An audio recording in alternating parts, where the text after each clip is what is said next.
What's going on, everybody? Welcome back to the podcast. Welcome in to another episode of the Triple Play Fantasy Baseball Show, a proud member of Fantasy Points and the Fantasy Points Media Group.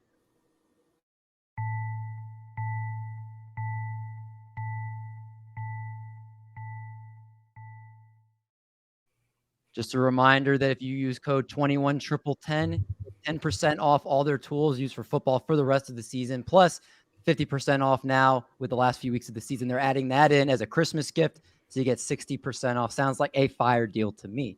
But we got a fire crew here that I'm no longer going to hold off introducing. Starting off with, of course, the man that ages like fine wine, or should I say, ages like fine cheese. That's Art Tornabene, a.k.a. Little Cheesecake, the LC. LC, how's it going?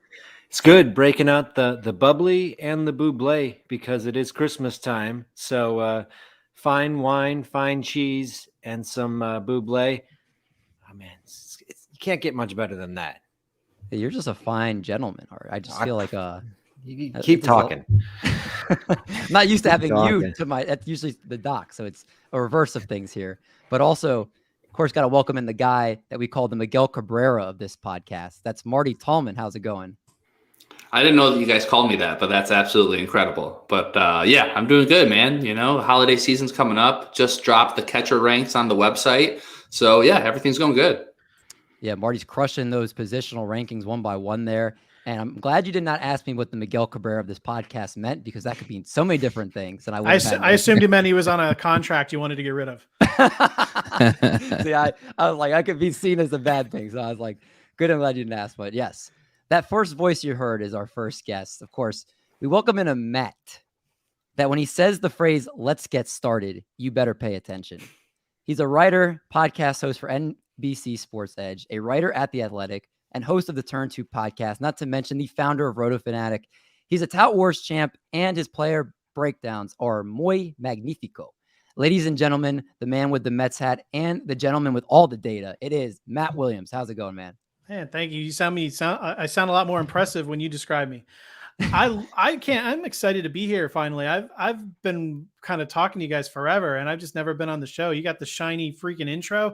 I've been talking to David. I'm gonna get one of those made for my show. It's all professional here. He says fantasy points. All of a sudden, this thing comes up. It's like bloom, bloom. It's awesome. It's got all the bells and whistles here. I love it. Hey, man, we're really pumped to have you. I know a couple of times we had reached out and we didn't correlate schedules, and I was like, this is long overdue. And I'm really pumped to have you because you're one of the best baseball minds out there. And you're doing a lot of stuff. I mean, with NBC Sports Edge, The Athletic, your own business with Roto Fanatic. How are you finding the time to balance it all out? I have a Fitbit on that tells me I only slept 2 hours and 13 minutes last night. So I went and drove earlier, and apparently that's not a good call when you've only slept for 2 hours. So when do I find the time? I don't have enough time. After this, maybe during, I may pass out. So I'm going to be taking a nap sooner rather than later. Not by choice.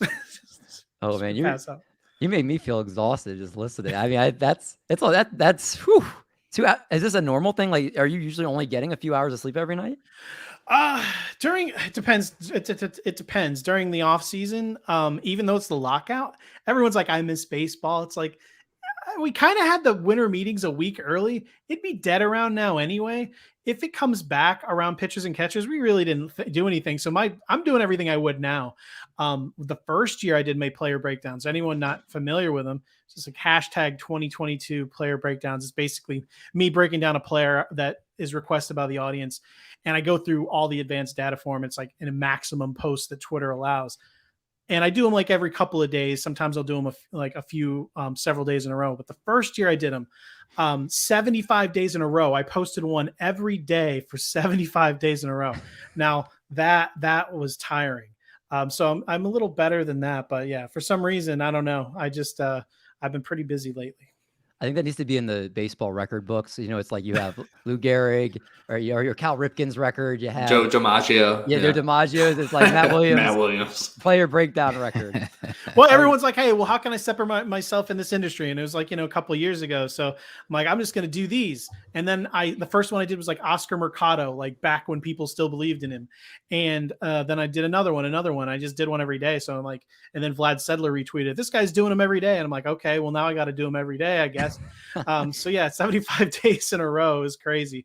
And then when I was done, I was happy. And then I was pumped to get back to him. So anyway, we should, why don't we could talk about the other Matt. I feel like I'm taking up way too much time. I don't know how much your intros usually are. Oh no, you know what? I love the good banter because this is a very organic pod. We just let the things flow. And we will introduce the other Matt because that other Matt is a very handsome gentleman. And he also needs a proper introduction. Great name too. This Matt, we welcome in here. He likes to call himself Quippy, a manager, writer, and podcaster at Pitcher List, one half of the Dugout Study Hall podcast, and of course, writer here at Triple Play Fantasy. This husband, this dad, this teacher uses his fatherly instincts to educate you on life and fantasy baseball. It's been said one of life's biggest mysteries is what he's laughing about in his Twitter picture. We welcome in Matt Uncorked. Goodwin, how's it going, man?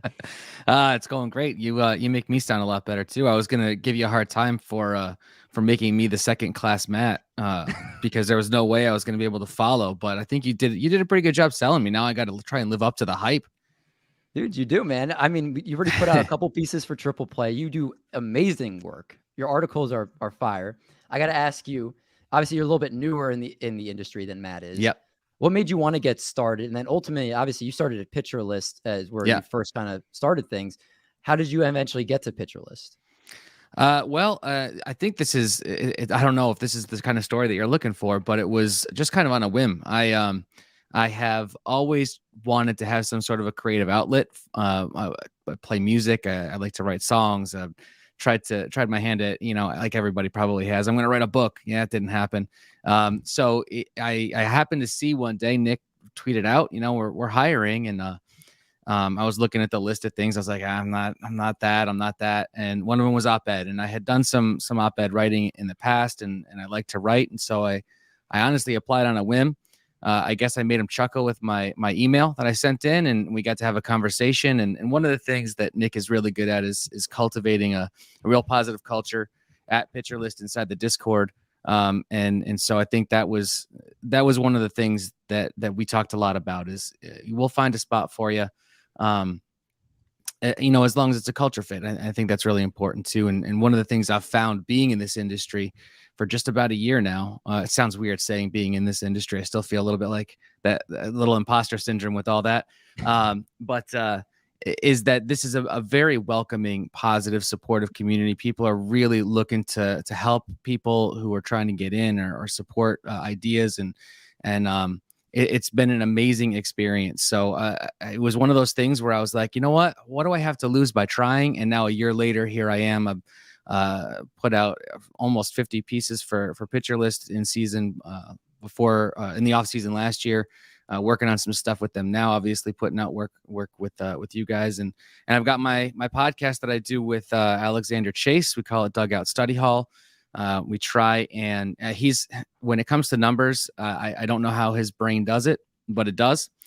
Mine does not. So my role on that pod is to kind of use my teacher brain to say like, okay, you're telling me this is true. Help me understand it. Help people who might not be into the analytics as deeply to be able to make sense of it so that they can try and get an edge in their leagues. And I think there are a lot of people out there playing fantasy who dig going real deep. But I think there's a lot of people out there too that are kind of like I was when I first started, which is this is a lot of fun. But I'm not really sure that I can go do this on my own. So we're trying to build capacity in players to be able to kind of look at some of these things for themselves and understand it a little bit better. And we all know once you go down that rabbit hole, you ain't coming back. So, it becomes kind of you get hooked on it. You didn't tell us what you were laughing at in the Twitter profile. Now I'm just looking at the photo and I'm trying to figure it out. Now I need to know. I feel like it's going to be such a letdown. I feel the mystery is so much better than the reality. But I will. Well, what's behind the curtain? It's like, oh, this macaroni and cheese is so good. Something like that. Yeah. Oh man, that would be better. Now this is going to be an extra letdown. Although it was in front of a plate of food. So you're not entirely wrong there, Matt. Yeah. 2019, that's the year before everything shut down and the world changed forever, right? My wife and I decided, maybe like 3 weeks before the end of the school year for me, her sister was getting married. I actually officiated it for them. So we had a whole lot of stuff going on. We had a couple of very little kids. And we were like, we just need to go somewhere. My mom took the kids and we booked a cruise to Bermuda out of New York City. For us, it's easy. We're really close. We're in Connecticut. So that was, I think, the first place we sat down that day after getting on the boat, and ordered some food. And it was just kind of like the school year's over. The wedding was amazing. It was fantastic, but it was, officiating it. I wanted to make sure it went really well for them. So there was just kind of this 10,000 pounds off my shoulders all at once. And it was a really good feeling to be on a cruise ship and have a little break for a little bit. So that's why I was smiling so big. Oh, I got to do more of that then, because I got to smile that big. Oh, that wasn't a letdown. That was a very relaxing story. Yes. Yeah. It is. But all right, we're going to talk some baseball. Today's episode, we've got Fixing the Division AL West edition. So before we get into free agency, position previews, dynasty outlooks, all that stuff, we're going to get through division by division, breaking down every team in Major League Baseball and everything you need to know about the AL West as we fix each team in every division. Are they contenders? Are they pretenders? Should they bring in free agents or should they ship out their assets? We're going to put our GM hats on and we're going to try to fix these respective teams. And it's going to get really interesting as we kind of get to the nitty gritty here. Obviously, with a dead time in baseball right now, this is going to be kind of fun. So a little different type of content here. Let's start off with bad contracts. And Matt Williams, I'm going to come to you first. You're doing the Los Angeles Angels. So my first question to you, are there any bad contracts on this team? And if so, are they movable? Are there any good contracts on this team? That is really the question. I mean, I guess Mike Trout, probably a bad contract now too. The two worst ones being Anthony Rendon. He could certainly bounce back, but that is a very long contract. Hardly any of them end up paying off. That's a bad one, but cannot be moved. He's stuck there. Justin Upton being the other one, but I believe is on the last year of it. That is someone they could probably try to ship off. I know there's a team like the Mets, Steve Cohen, Billy Epler have been really vocal about wanting to take on bad contracts in order to maybe get a prospect back. There's been probably a couple teams that may be willing to do that. But yeah, I'd say overall they have a couple of bad contracts on their team, but Justin Upton's maybe the only one they might be able to move just for the simple fact that it's like almost like NBA-esque expiring contract pretty soon. But Anthony Rendon, they should have signed starting pitching. We all know they should have. That was why'd you sign Anthony Rendon? But yeah, there's that's pretty much what they're bogged down with at the moment. Yeah, I mean, we were all kind of preaching them to do that, and they've been a team that's been plagued by pitching for a long time. The hitting's never been too big of an issue for them. I know there are years that they're better than others, but they've been bad pitching as long as I can remember. I can't remember the last time. Was it like the Jared Weaver days when they were actually at a solid rotation? I'm trying to remember who else was in that rotation. John Lackey. Yeah, Lackey. Who's that guy? Who's that guy? The first terrible signing after that. It was the guy they got from Texas. He had the flowing hair. Does everyone remember? CJ Wilson. CJ Hamilton. Wilson. That was the good memory, Artie. That was the beginning of the end. Was CJ Wilson just? He had some good Head and Shoulders commercials. I mean, those were good. Those were good. Yeah, I love reminiscing. But Marty, same question for you. You have the Seattle Mariners, kind of a team that's on the rise right now, and they kind of shipped away a lot of other assets that they had. Are there any bad contracts currently with this team right now? Yeah, and overall, I actually really love what the Mariners front office has built. And I think the next 5 years for Mariners fans is going to be a lot more fun than the last 10 years.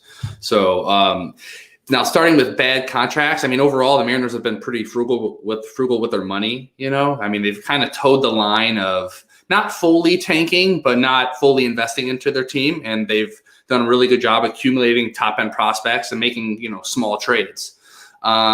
But I'm kind of start off, not for shock value, but I think in the long run, we're going to look at the Robbie Ray contract and think it was a bad contract. So we'll start there. Robbie Ray, 5 years, $115 million. Now, before I begin, I want to recognize Ray is a Cy Young Award winner. He deserves all the money. And from a fantasy perspective, I love that he's in Seattle. But it's time to look at the reality. Robbie Ray has been in MLB for 8 years. Over 1,000 innings pitched. He has a 4.00 ERA and a 1.32 WHIP. Now, I know he's not the same pitcher he was 4 or 5 years ago, but remember, 2017, he played the whole year, had a 2.89 ERA and a 1.15 WHIP for the Diamondbacks. And what did he do? He followed it up with a 3.93 ERA, 4.34 ERA, 6.62 ERA, and a 7.84 ERA. Long story short, he had one really good year in the last 5 years, and they gave him a huge contract. So do you want to be 5 years deep in that contract, still paying him all that? I don't know. So we'll start there. Number 2 is Marco Gonzalez. As of right now, the contract looks fine, but he has 3 more years. The last year is $12.2 million. And then there's also a club option after that. And then a shout out to Matt Williams' former boy, Robbie Cano. He's still on the books for another 2 years at $3.75 million. They just paid him off a couple weeks ago, actually. Oh, did they just? Oh, they got to update their stuff now. So no, off completely. I mean, they made his yearly payment to him. Gotcha. Yeah. Cool. I feel like I did a bad job with the Angels now. You're getting like all these facts. I just assumed everyone, Justin Upton makes money. He's terrible was good enough. Well, did you know, how did they give him the money? Did they just like send it to him like in like a briefcase? Like, here's your $3.75 million. That's how I'd want it. All in pennies. I'd want it in gold bars. That's what I want. Like not the shiny fake ones in movies, but like the dull ones, like from like Die Hard with a Vengeance, like those. That's what I want. That's reasonable. All right. Cheesecake, you yourself picked the Houston Astros. That's right. The very controversial Houston Astros. And they spend money and they develop talent and they cheat. So there's a lot to talk about here. So why don't you go ahead and break down the Astros for us? I have a few thoughts on this. You know, part of the reason that something it might be a bad contract is whether or not it prohibits you from signing someone else. So in that vein, I do think that it's possible that with the fact that there is some risk to Justin Verlander's season, and the fact that they probably could have re-signed Correa with just a little bit more money per season than they gave Verlander, that could end up being kind of one of those bad contracts because of the opportunity cost it lost them. That's not saying they're not going to re-sign Correa, but I also think that it could be looked at, Alex Bregman could be looked at as a poor contract, considering the dip in his production the last 2 seasons and whether or not that might continue off into the future. He signed a 5-year, $100 million contract in 2020, which looked like a bargain at 20 per season, but it is backloaded. So it's his last season there, 2024, is $28.5 million. He has not been the same sort of hitter that he was. He's been injury prone. If this continues, then they're going to be looking at that money and going, yeah, we signed the wrong young stud. We should have given that money to Carlos. So I think so you could make an argument that Bregman's a bad contract or will be a bad contract. I think you could make an argument that Verlander, because of the opportunity cost, is a bad contract. Yeah. I mean, it's interesting. Obviously, Alex Bregman, I think the biggest attraction with him is that he's one of the better hitters as far as not striking out. But you're right, across the board, just a lot of things are down last year. And I mean, yeah, you have to wonder if they're going to start having remorse with that, because they're not in on Carlos Correa at all, right? Like they're not even considered. They're pretty much like he's going somewhere else. We're not even trying to retain his services, right? That's my understanding, though they would be going with a rookie or Ledmus Diaz at shortstop if they don't sign a different shortstop. But who's in con Correa at this point for sure. If the Yankees aren't, as they claim. Did we hear the Blue Jays were looking at him? I remember hearing the Blue Jays and the shortstop shuffle. Right, there's a lot of teams moving shortstops. I'm just wondering if the Astros could get right back in it, because that the Detroit kind of turned off the last big offer maybe that was on the table for Correa. You may have to. I mean, we know Trevor Story's from Florida. He was rumored to go to the Rangers. Maybe Houston looks at him, but I don't know. I mean, Correa, maybe he goes back. I mean, I just don't see an obvious fit on who would be willing to pay him. Mm-hmm. This was an article on October 1st from Steve Zavola that it was the Yankees, the Tigers, the Rangers, and the Twins were the 4 teams. Twins. I got one a little bit more updated. So December 2nd, looking at the Red Sox, Dodgers, Cubs, and Braves are in the mix as of December 2nd. The Cubs are doing weird crap. Yeah, that would be a really weird signing for the Cubs. Really strange. The ripple effect. Sorry, I was just going to say the ripple effect of him going to the Red Sox. That would be interesting too, to see how things pan out and who would have to move around and where they would go. Yeah, I mean Devers is already at third, and then you have Xander Bogaerts at short.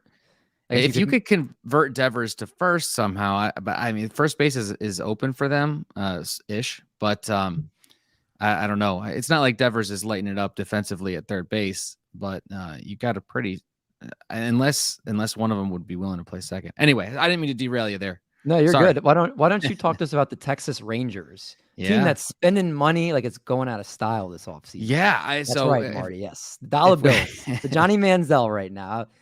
Tell us about the Rangers? Obviously, we know there's huge contracts that are on the books right now, but we can't say it's a bad contract since we haven't seen them play with it yet. I guess. Well, that was my whole thing. I'm done now. Oh no, you stole my thunder. I was like, what if he goes out and wins an MVP his first year?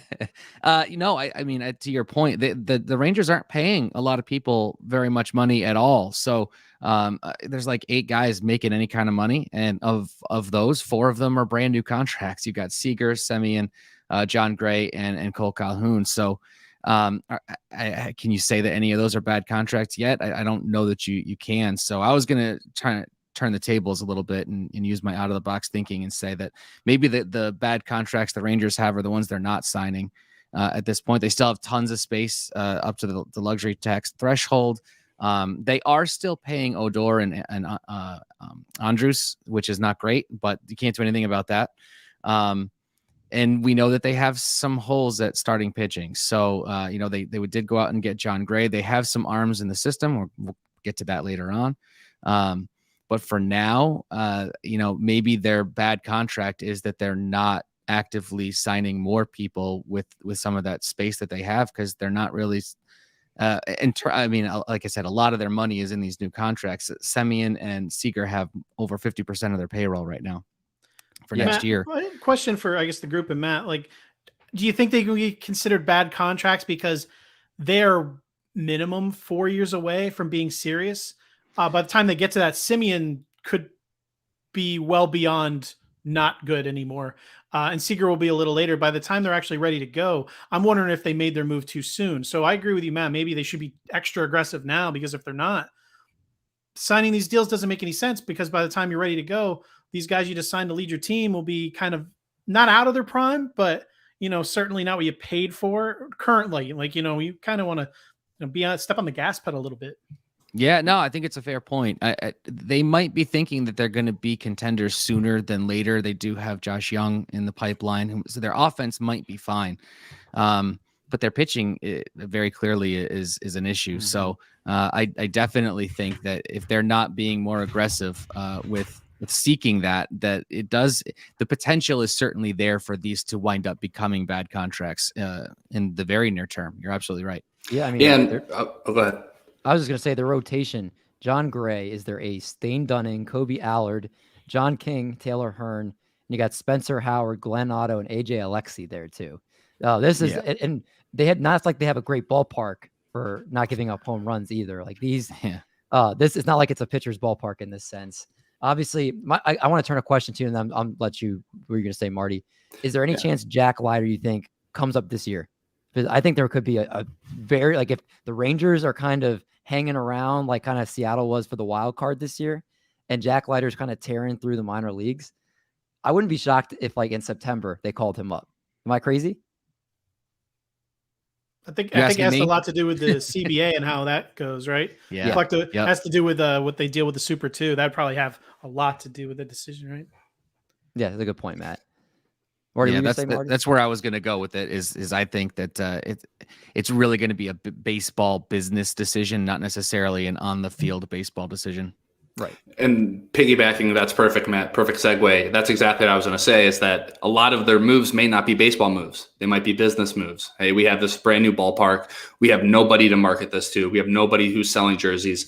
Let's get 2 really good guys, some guys that will kind of move the needle, maybe win us 8 extra games, and let's just go for it for now. So I'm going to say it's more of a business move than because it doesn't really make sense on the field. Yeah, hey, people do that all the time. The Phillies, I live near Philly. The Veterans Stadium went out of business. They built Citizens Bank Park. This is a while ago.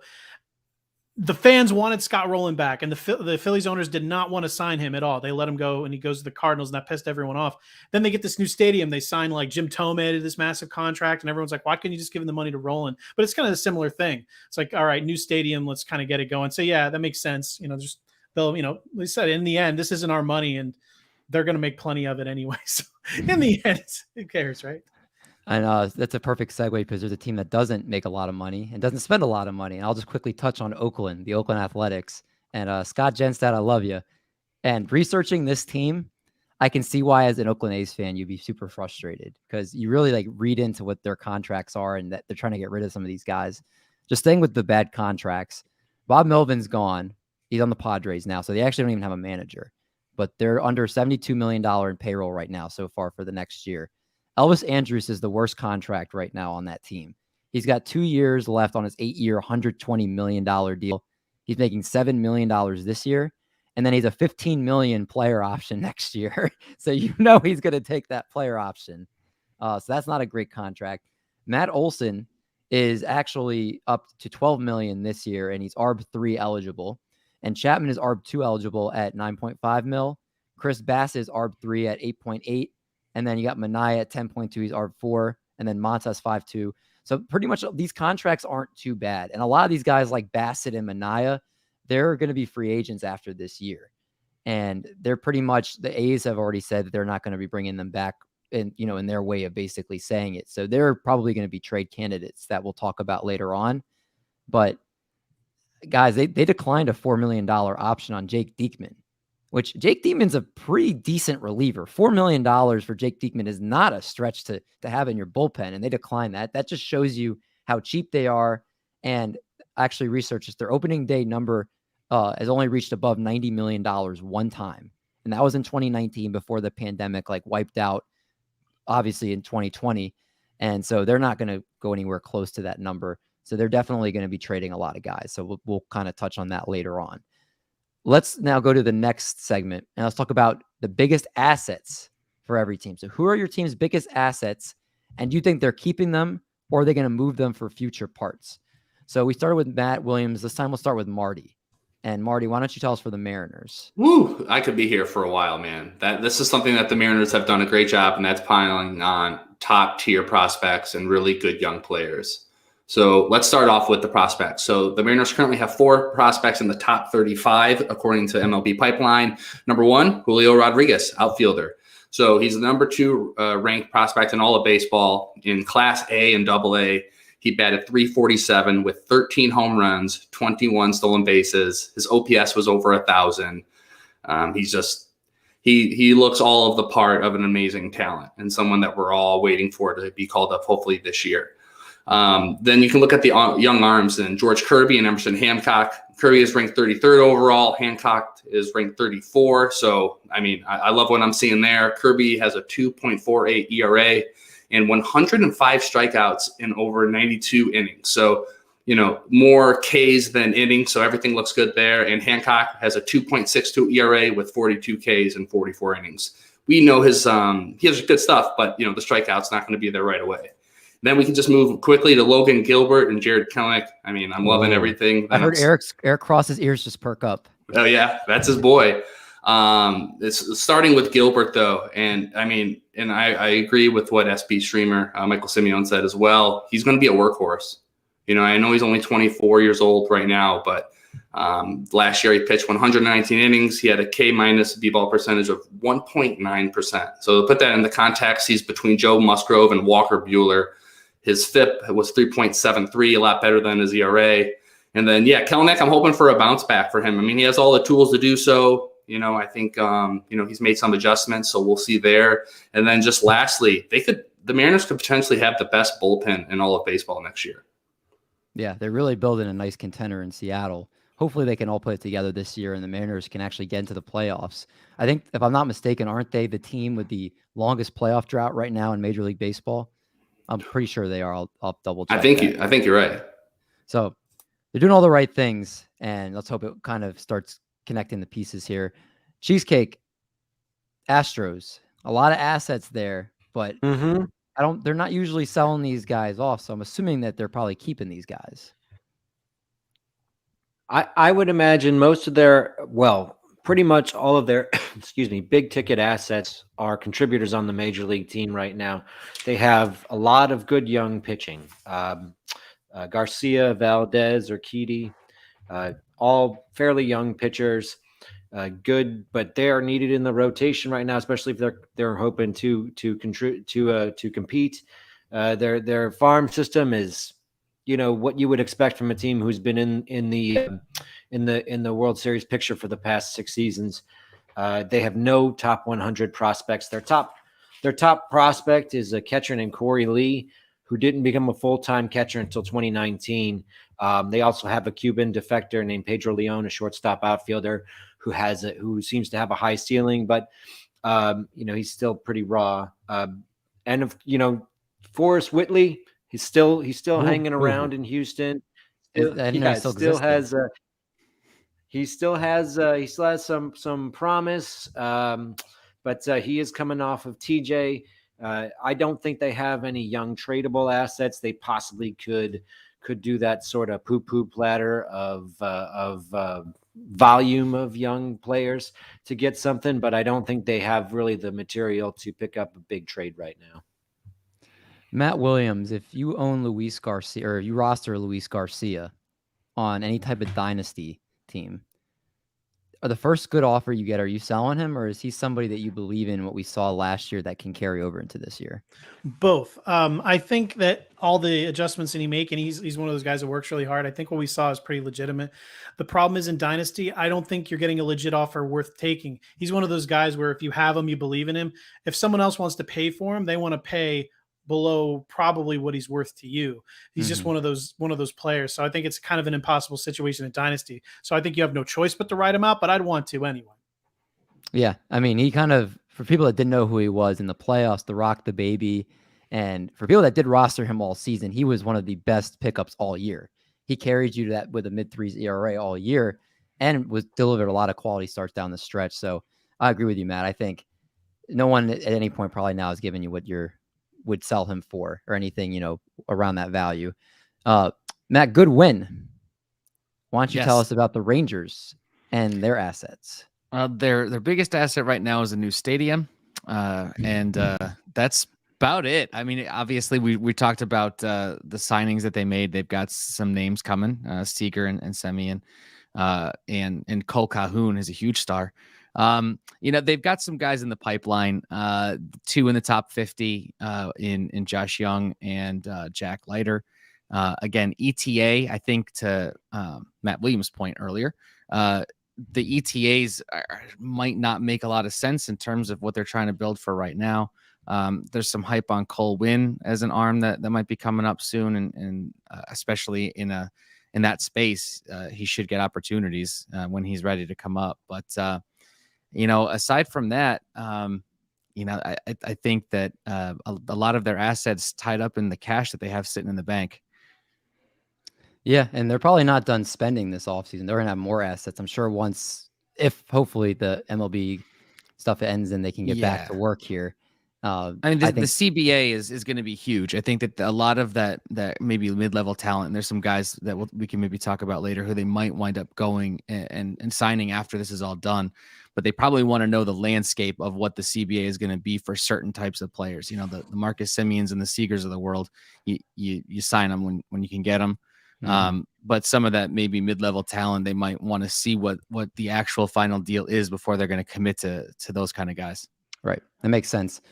Matt Williams, let's go to you now, and let's talk about the Angels, who have some interesting assets on their team. Yeah, they do. I mean, they obviously have Mike Trout, who, if this doesn't work out, their current last plan right now, they have their 9-man rotation or whatever it is. They're going to try to acquire a better pitcher.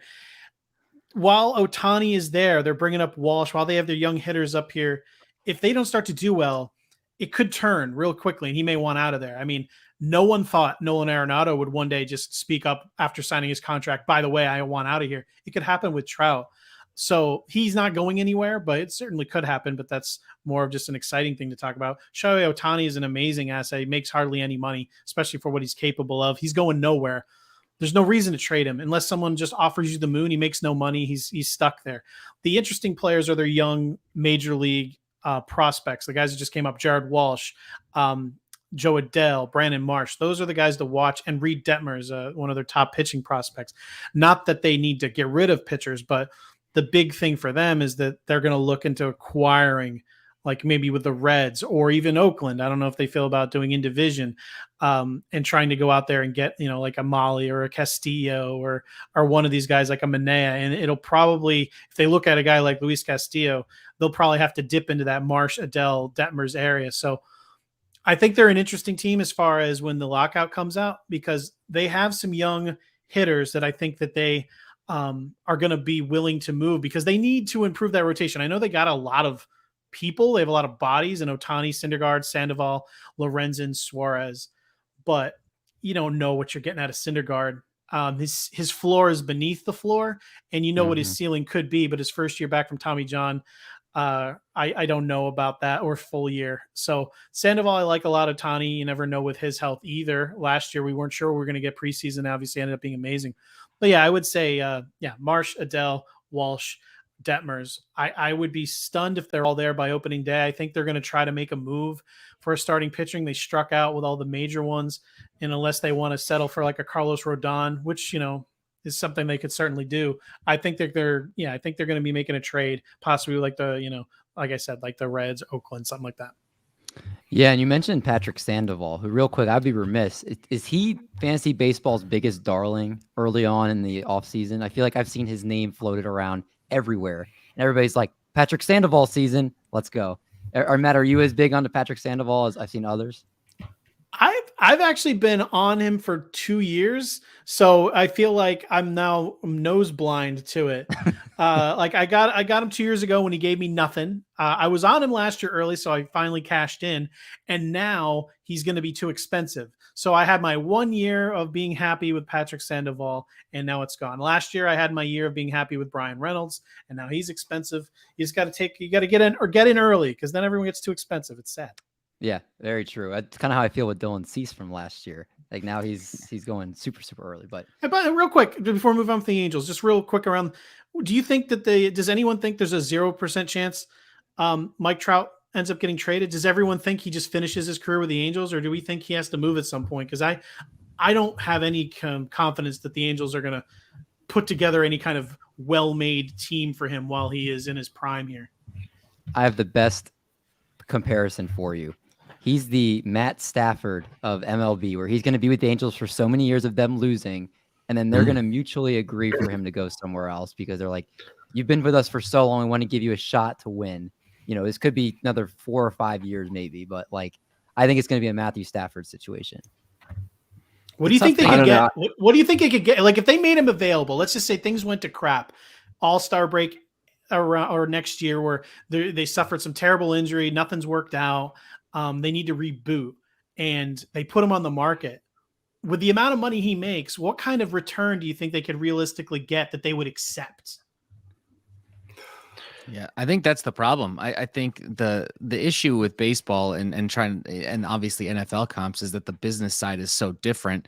How many teams are you even talking about being able to or having owners who would be willing to? You're talking about a very small number of teams, and so that actually probably gives them the leverage in that, right? So look at the Arenado trade, right? They ate all the money and they got back Austin Gomber. That's the Rockies, though. That's true. No, I'm just saying that's the only thing we have to go on. But like, yeah, right. No, it's true. It's I don't think the return would be something that you would go, oh my God, this is a blockbuster. I think it would actually probably be a money deal, and it would be maybe seemingly shocking at what teams would be willing to give up. Because again, I think they'd have the leverage. They'd be able to say, we're taking on this cash and this contract. Why should we give up much else for it? Yeah. Well, I think you would be looking at sort of like an expiring type of contract, some person who has a big and then prospects on top of that. So I can see the Dodgers possibly having a contract that they could move, like David Price be the money that goes back, but has less years left on it, plus prospects. So I could see the Dodgers. I don't know. I mean, possibly the Yankees too, but I'm not sure. Robinson Cano would love Anaheim. That's almost like a trade. Just Matt's secret plan to get Trout on the Mets. That's all this is. I love that. This is a good discussion. I know we'll go a little longer than we normally go today, so I'll try to speed it up a little bit. Before we do that, let me talk about these Oakland A's really quick here. These Oakland A's, because get your Oakland A's here. We got everybody up for sale. You want Matt Chapman's, you want Matt Olson's. Hey, we got Sean Murphy's. We got everybody. We got some Chris O'Bassett's, Sean Manaez, Frankie Montas. Heck, anybody for what you want is for sale. Anybody you want. Our doors are open 24/7, 365. Come by your Oakland A's. Okay. That needed to be done. Well done. Well done. They sold their manager, so yeah.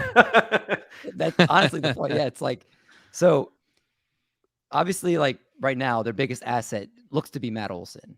And he's already floated around in trade talks. They're having a high price tag on Matt Olson, who actually I saw on MLB Network at the end of the year. He had the most home runs as a left-handed hitter off of left-handed pitchers. As far as the amount of home runs as a lefty versus lefty, he set the record this year. So it's pretty interesting. Obviously, a great year. Hit 271, 371, 540 slash with 39 homers, 111 RBIs. Cut his strikeout rate down tremendously from what it was the year before. And he's got 2 seasons left before he can become a free agent. So he's their biggest asset right now. They don't have any prospects really. They actually only have 1 prospect in the top 100 according to MLB.com. That's catcher Tyler Soderstrom, who's projected to come up in 2024. He's the number 42 prospect. So they need prospects. They need guys in their minor league system to refurbish it and actually be able to have guys that can come up and contend. So that's why every single one, Bassett, Manaea, Frankie Montas, both Matt Olson and Matt Chapman for the right prices. They want to restore that. This is actually a direct quote from general manager David Forst, who said, "They're willing to listen to trade offers for any of their players. This is the cycle for the A's. We have to listen and be open to whatever comes out of this. This is our lot in Oakland until it's not." So your GM's coming out and saying a statement like that. First of all, as a player, I wouldn't like hearing that. But second, it just shows how cheap the A's are. And they're pretty much looking to get rid of all their guys. So Marty's got feels about this. Well, it just gets into the competitive balance of the entire league. And that's something they're going to have to really work on, or something I hope they work on with the new agreement, trying to be able to make it not so what seems like lucrative for teams to not even try. I mean, we're at a point where it's normal for 1/3 of the league to not even like field like a professional team, and everyone's okay with it. We're like, yeah, they're not trying this year, and that's okay. It's bizarre. It's actually worse because you're talking about like trading Matt Chapman to the Yankees. You're not getting a bunch of good prospects from them because Oakland's also going to make you take Elvis Andrews. So and you're going to get way less back. So Oakland fans, soon to be Las Vegas fans, you're not getting much back. Prepare to be disappointed. I would be very stunned if you got a name back where you were like doing any kind of happy dance for Olson or Chapman. I bet they're going to saddle people with Andrus and Manaea, who's obviously not a bad contract to most teams, but I think they're looking to unload money rather than gain prospects. I think their primary objective is to shave as much money as possible. And the frustrating thing is too, you see like they went ahead and traded for Starling Marte last year. You're like, oh, we're going all in. And you trade I know Jesus Lazaro is kind of not what he was the year before, and he's kind of soured a little bit, but that's a potential foundation for you, a foundational piece that you're selling to win. And then it doesn't work 1 year and now you're going to blow it up. And I feel like as an A's fan, I would just be incredibly frustrated that you're willing to make moves like that, but you're not willing to try to keep a roster to try to contend. And that's why I said like Scott Genstad, he's one of, and Carlos Marcano, I think they're the only 2 A's fans I know on Twitter. And I just don't know how you can still be able to support, and just not feel frustrated. But okay, let's move quickly here. Let's go starting now with Cheesecake. Let's talk about any possible offseason targets you think your team might try to bring in via trade or offseason signing that they haven't already brought in yet. I know the Astros already signed Justin Verlander. So do you see any other pieces that they might add? Yeah, well, they definitely need another left-handed reliever. They currently only have 1 left-handed relief pitcher in their entire bullpen. That's Blake Taylor. And if you're going to be looking at left-handed relief pitchers, there's really not a lot left out of experienced left-handed relief pitchers. Andrew Chafin's probably the best available, but you could see them going after guys like Sean Doolittle or Brad Hand or maybe Tony Watson, guys in their mid to late 30s. I do think that they might end up going after a shortstop. I think it's possible what Matt brought up earlier, Matt, that Correa just comes back. They're currently You have to clarify. Yeah, Matt Williams was talking about where Correa might go. It is possible he might just go back to Houston. Currently, they have about 21 million below their last year's luxury tax total. So 20 million, maybe Correa, because of the CBA, wants to get himself back out there again next year. Who knows? Maybe the market is not as juicy if the Yankees don't get their Gleyber Torres trade for him, and he just wants to come back out again next year. I think that's possibly the route that they take. But there are also some other good options, defensive first, like Jose Iglesias and Freddie Galvis, with a little bit of pop and good defense. I think Freddie Galvis right now just signed overseas, if I'm not mistaken. Yeah, 2 is years. that right? Yeah. Okay. Which is bizarre to sound 2 years. That's weird. Yeah, I was surprised when I saw that too. Yeah, he had been producing pretty well in the major leagues. I'm surprised that there wasn't any sort of market for him. It must have been one of those nice Korea contracts, couple mil, 2 years. That's nice security. So there's Andrelton Simmons, there's Jose Iglesias. I think I'd prefer Iglesias because he seems to be able to stay on the field a little bit better. But Trevor Story, who knows what his market's going to be? Maybe he'll take a 1-year pillow contract from Houston to come back out after a solid season there. But right now they have Jeremy Pena, Geronimo Pena's son, penciled in as shortstop, and he really is a soft bat who's going to be hurting their hitting. So I think shortstop, left-handed relief pitcher are their biggest needs right now. All right, I'm going to stay with you for a second. We're just going to combine the last one as well. Why don't you give us their predictions, their realistic goals for next year as well? So are they playoffs, purgatory, or a pushover? And then give us their final record prediction here.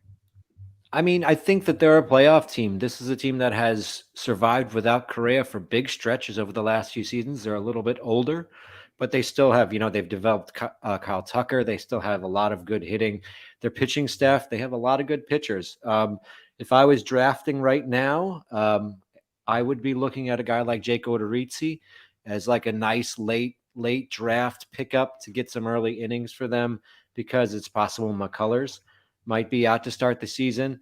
But I think their staff is going to be pretty strong, and their bullpen, if they can get another left-handed relief pitcher, is going to be really strong. They're a playoff team. They're looking to compete again. I like it. Good job with the Astros. Let's go to Matt Goodwin. Let's do the same with the Rangers here. So why don't you talk about, just like Cheesecake did, talk about anybody they might bring in or obtain via trade, and then give us kind of what the realistic goals might be for 2022. What do they have on their board as like, hey, 2022, is it playoffs? Does it kind of be that purgatory area? Or are they going to be a pushover? What do you think? Well, as I said before, I think that if they're not coming out of a new CBA, going after starting pitching, I think they're doing it wrong. They have space. Presumably they have the cash to be able to do it. Most of these major league teams do. They just choose not to spend it. So, there's still some pitchers on the board. I don't know. People talk about Kershaw. Again, in terms of like, what are you trying to build and when are you trying to be ready to be good? I don't know if that makes a ton of sense, but my feeling is, given the way that the Rangers spend money or don't, that they're probably going to be looking for cheaper alternatives, maybe like a Martin Perez or a J Happ. Maybe they go and go after like a Johnny Cueto. I don't think they're spending a lot more money at this point, just because of the way that they've handled things. But it would be nice to see in terms of trades. There's more players on the board there, possibilities for arms. Castillo, Gray, Glasnow might be available. All the A's, any A you want is out there. The problem there is, I think the only chips they have that other teams are going to be super interested in are ones that make no sense for them to move.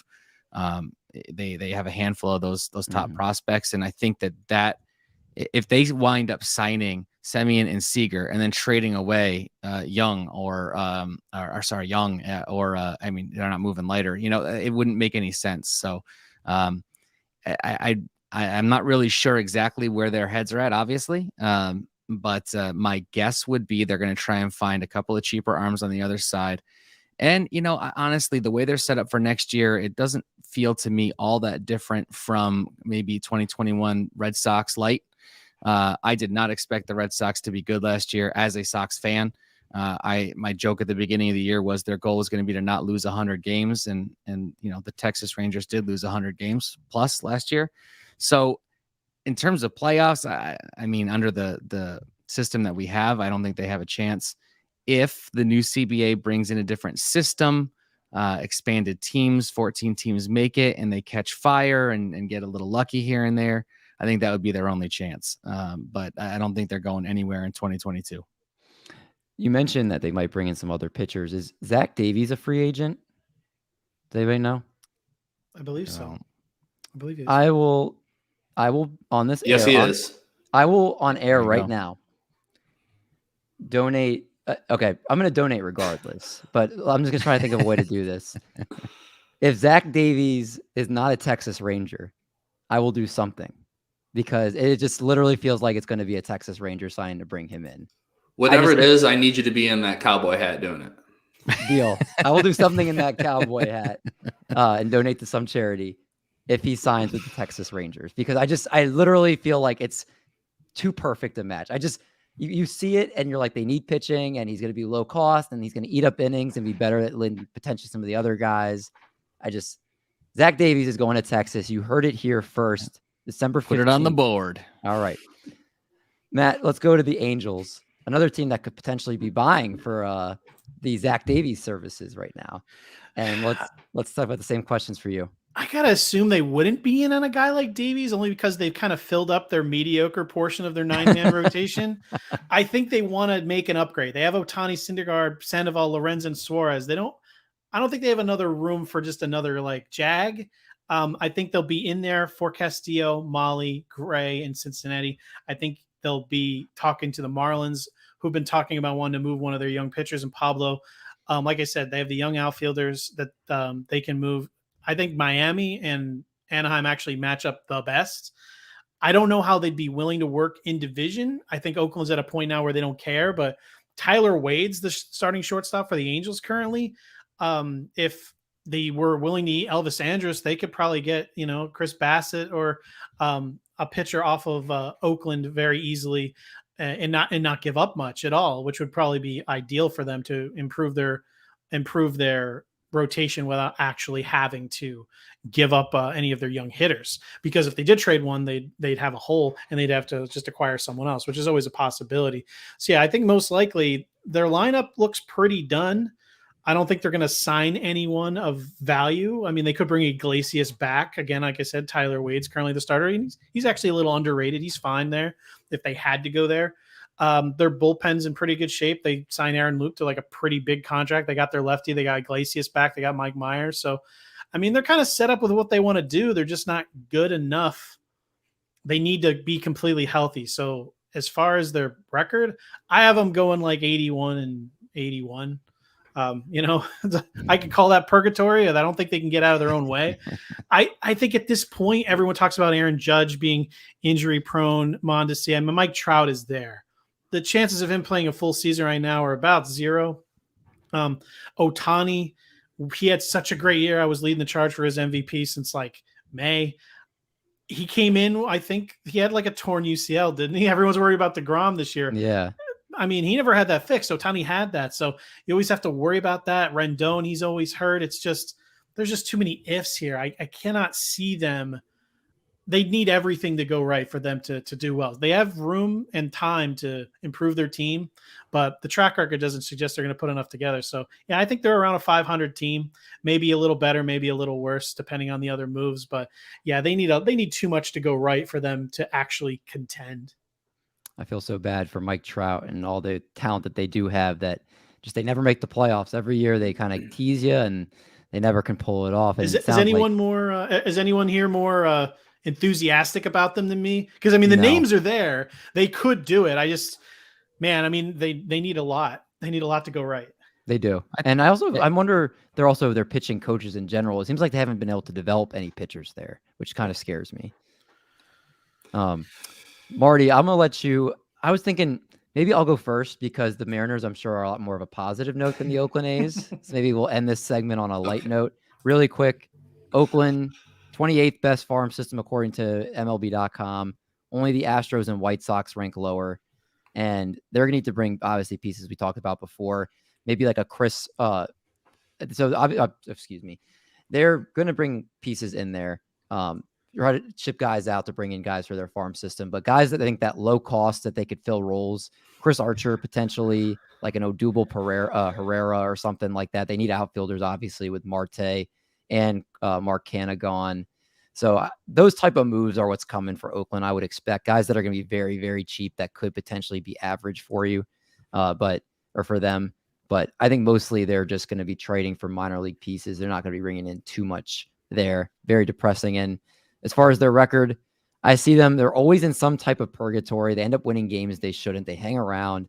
They're never going to be bad enough to where they get like a top 3 pick. I have them going 77 and 85.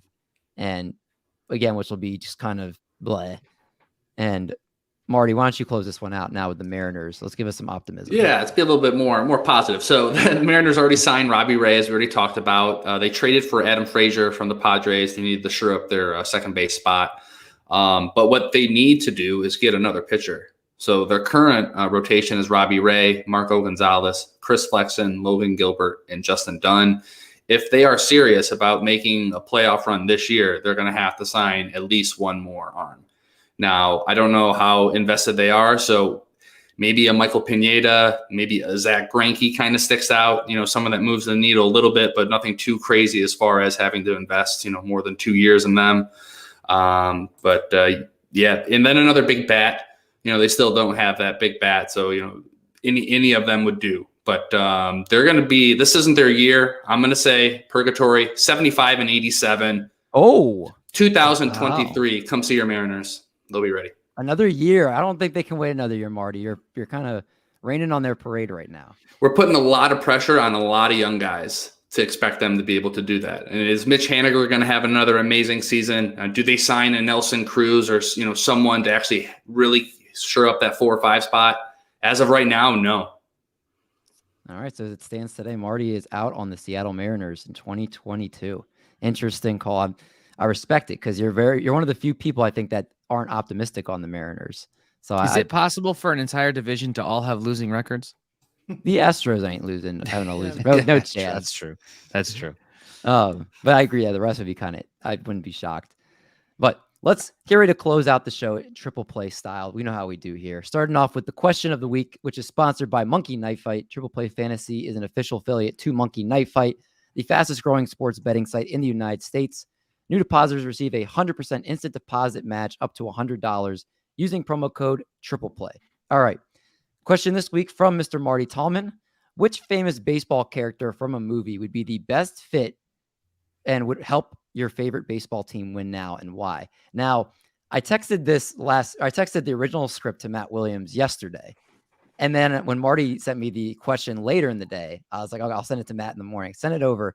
I was like, in case you need some time. And he came up with it within 5 minutes. He was like, wait till you hear why. And I was like, all right, let's do it. So Matt Williams, I got to come to you first. All right. There's only one correct answer. And I say that with dear sincerity. There is no other correct answer. I'm about to give the correct answer. Steve Nebraska. He is if anyone ever seen the movie The Scout, it's played by Adam Frazier. And he's a two-way player that makes Shohei Ohtani just look like a big bag of garbage. This guy, MLB debut in the World Series, perfect, immaculate inning, immaculate game, 27 up, 27 down, 3 strikes to each batter, 27 strikeouts, hits like 4 home runs.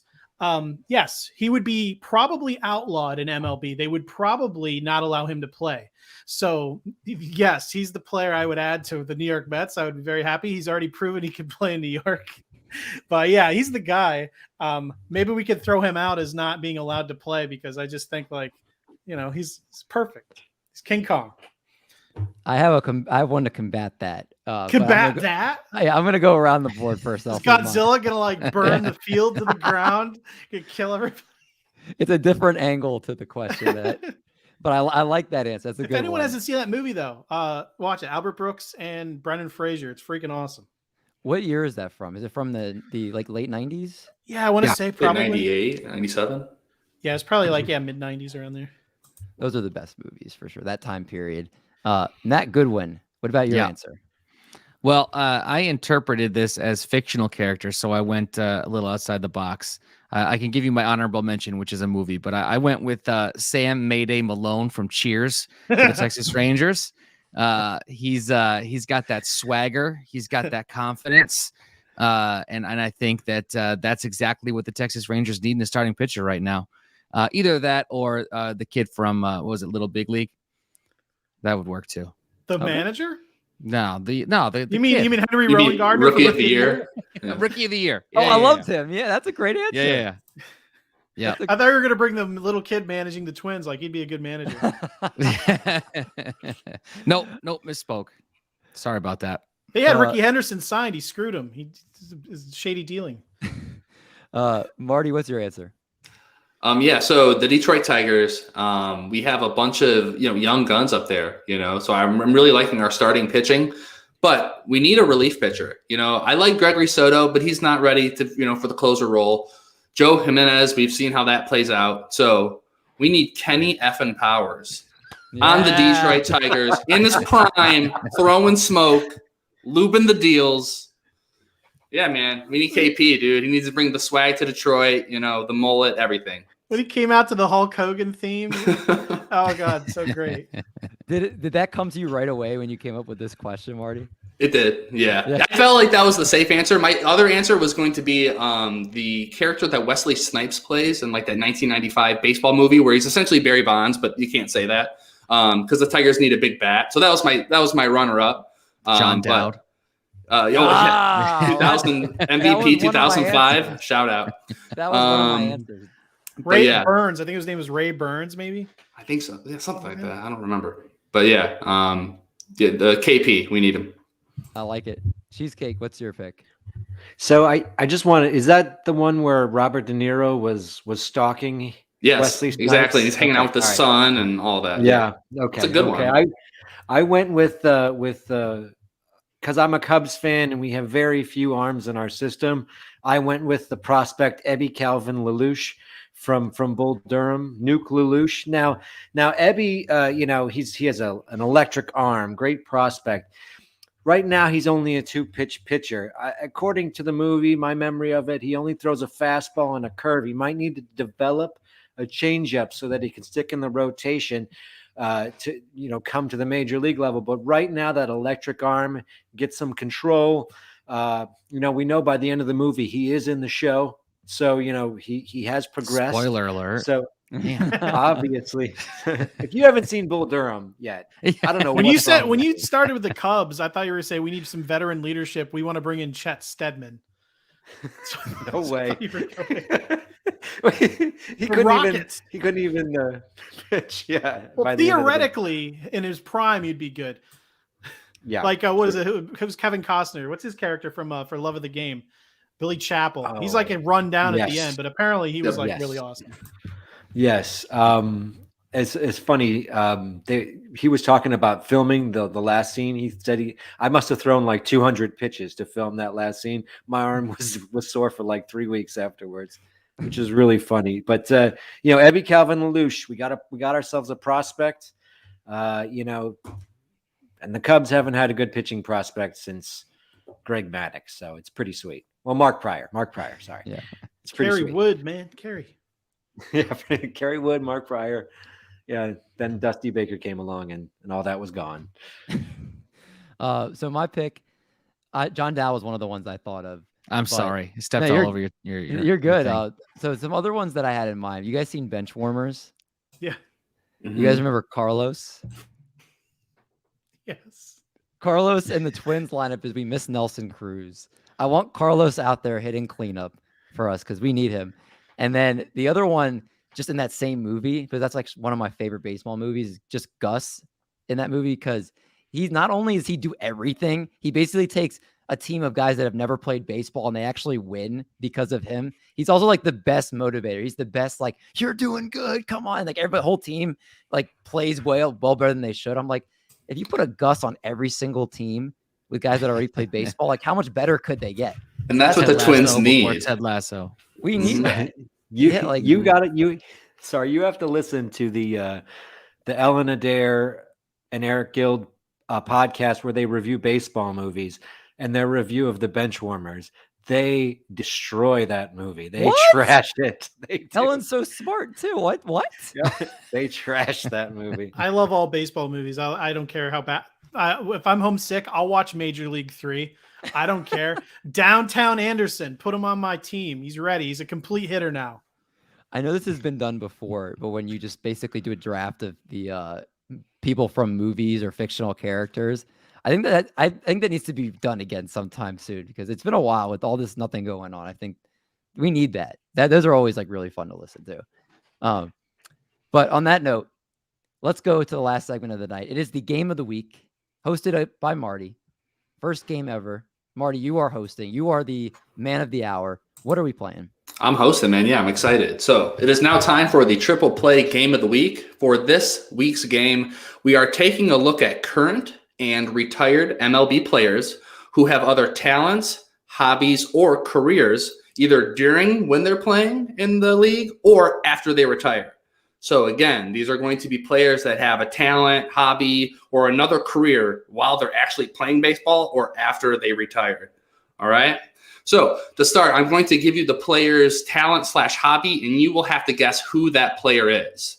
So we're going to start off with what I would consider a little bit of an easier one. So the first one's going to be this current.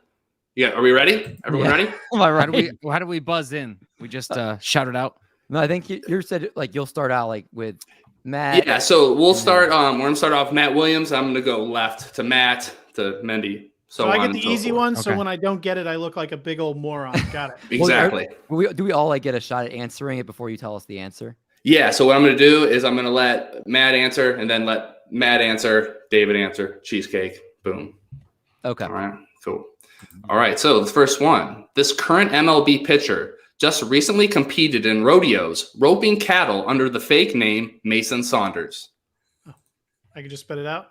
Yep. All right, it's Matt. That's Madison Bumgarner. Matt? He's way too confident for me to go with any other answer, so I'm gonna double down on Madison Bumgarner. Matt Williams, the gamesmanship. You have to be like, oh man, who's that? Oh, is this the idea here? I don't get double points for being first. That's all right. There we go. I mean Mason. Did I mean Madison Bumgarner? I meant Kevin. If we all get points, you can have mine. Mendy, go with that one. Yeah. Yeah, it's Madison Bumgarner. Elsie? I'm going with Madison Bumgarner. Yeah. Ding, ding, ding, ding. You all got 1 point. So congratulations. It was Madison Bumgarner, which is one of the most insane things ever. Like, if you really, could you imagine being the Diamondbacks and just like, wait, what? And then, having the, dude, that would just be absolutely insane. We're going to need to rework this contract. I don't know why Saunders isn't on his players weekend jersey. They need to have that. That would have been funny because MLB doesn't do anything right. And that would have been exactly what they should have done. That's why they didn't do it. Okay. Question 2. In 1994, this former Cincinnati Red released an album called Prime Time, and it reached the number 70 spot on the R&B and hip hop charts. Who is this former Cincinnati Red? All right, Matt, Goodwin. Oh boy. I have no idea. I can't even think of a Cincinnati Red from that time. Eric Davis. What time period was this? This would be 1994.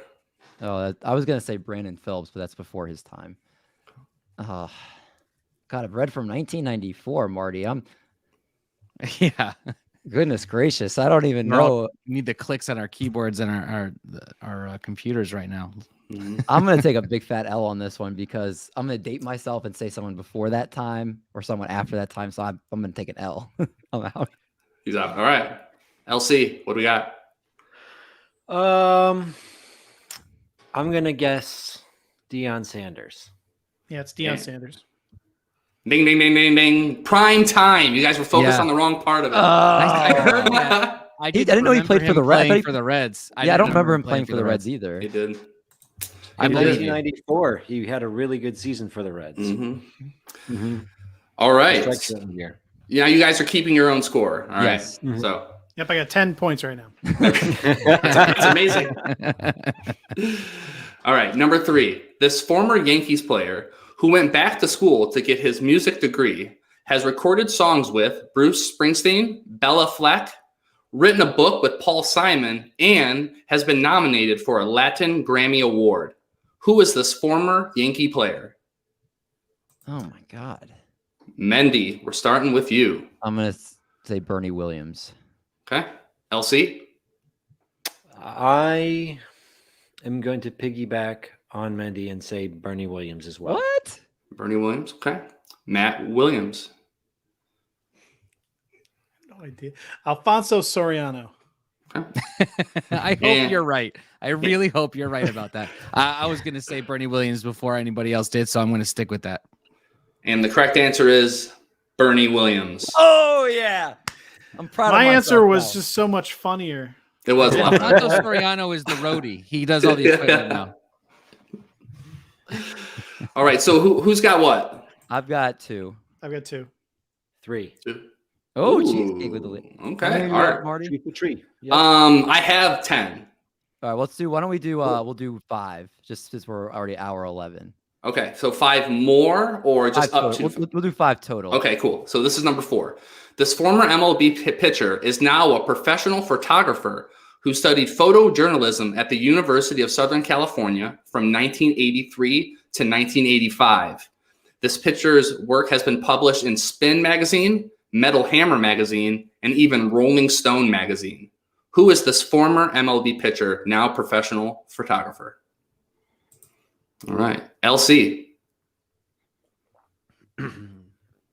Went to USC from 1983 to 1985. Yep. Art's like the kid at the spelling bee who's like, okay, origin. Yeah. Mhm. Yeah, right. Okay. Can I have it in a sentence? Like, please? like you did not give his career dates, which is really, really loose on me. Yes, So it's like, yes. it's like- That's why I gave you the USC date. I thought this one was like, I thought everyone knew this. That's why. No, this one's going to be a bad one. I'm going last. okay, I'm gonna say Don Sutton. Okay. Matt Williams. Got no idea. Don Sutton. Strategery right there. That's what that is. Matt Goodwin. What do we got? Lee Smith. Lee Smith. Okay. And Mendy. The first name that came to my name was Don Sutton. None of you get it. Maybe I should have been, put the team on there, but is Randy Johnson. I know what? I actually did know that. I about the did. photography. He does photography Randy all over his Instagram. Oh, does he now? Yes. Yeah. Was he in college in 1983? The 85. That's what it says. God, he's older than I thought he was.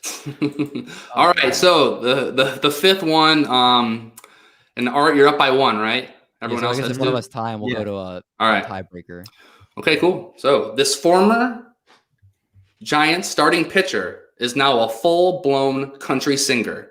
He came out with an album called No Secrets in 2017, and the album actually reached the Billboard charts. Who is this former Giants starting pitcher? Matt Williams. Jesus. Did you give us years or anything like that? I did not, but he won a Cy Young. Oh, hold on. I know this. No, you don't know it because the game's been shipped, Matt. The game's been shipped. I think I know Yeah. that. Or do I? I was gonna say Matt Cain, but it's not Matt Cain. I saw him like.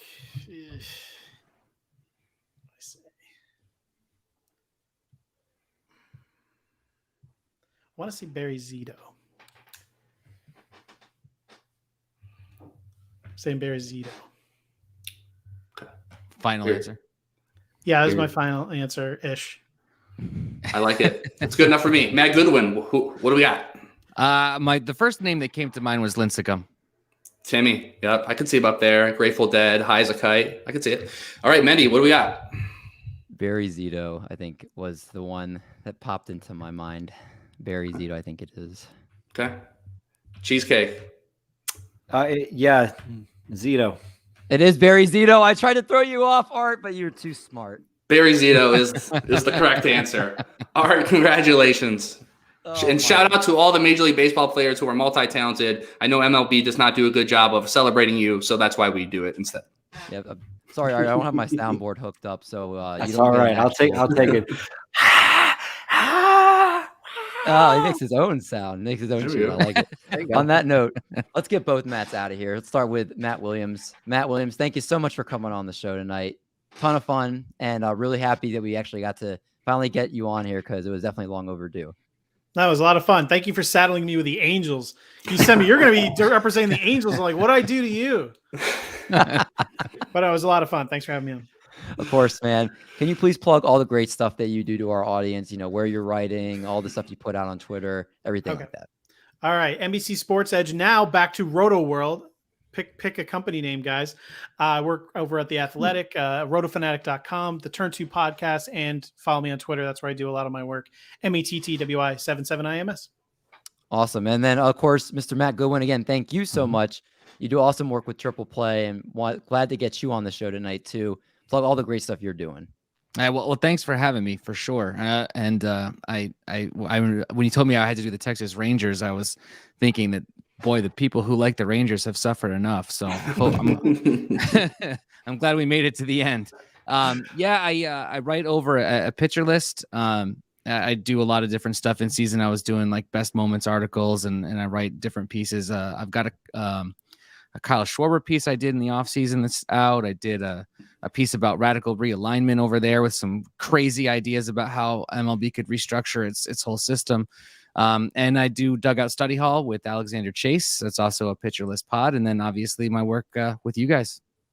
Yeah, again, great guy in the industry. Both guys are great guys in the baseball industry. And if you're not following them and following all their work, you need to do so. But everybody else, thank you so much for tuning in, whether you watch the YouTube, you listen to the podcast. Always truly appreciate your support. Next week, we're going to be joined by somebody else, another special guest, to talk more off-season content, talk the NL West to finish out this series. But until then, everyone stay safe, enjoy the off-season, and we're going to make like a bread truck, and we're going to haul these buns. Catch you guys in the next one.